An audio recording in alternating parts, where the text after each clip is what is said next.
Après l'annonce de la mort de Jean-Marie Le Pen, la gauche et l'extrême gauche ont réagi sans retenue. Hier soir, des manifestations ont été observées à Paris, Lyon, Marseille, à l'appel du NPA. Des centaines de personnes rassemblées avec des fumigènes, des bouteilles de champagne à la main, entraînant un rappel à l'ordre du ministre de l'Intérieur sur le réseau X. Bruno Retailleau affirme que rien ne justifie qu'on danse sur un cadavre. La mort d'un homme, fût-il un adversaire politique, ne devrait inspirer que de la retenue et de la dignité. Pour Bruno Retailleau, ces scènes de liesse sont tout simplement honteuses. Des manifestations à l'image des déclarations de la gauche et de l'extrême gauche, Alexis de la Fontaine. Oui, la France insoumise s'est déchaînée après la disparition de Jean-Marie Le Pen. Le diable est mort, adieu le fasciste, au revoir l'antisémite et le raciste, peut-on lire sur Twitter.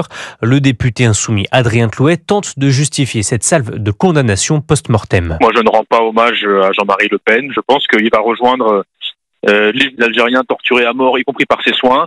Et il va rejoindre les victimes du racisme, de l'islamophobie, de l'homophobie qu'il a alimenté toute sa carrière politique.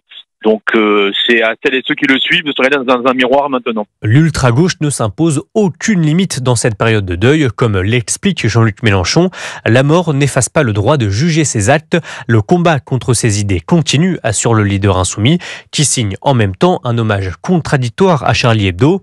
On se doit aux morts avant tout, la politique vient ensuite, écrit-il. Même chez les socialistes, Ségolène Royal refuse de rendre hommage à Jean-Marie Le Pen à cause de sa condamnation pour négationnisme. Alexis de la Fontaine pour Europe.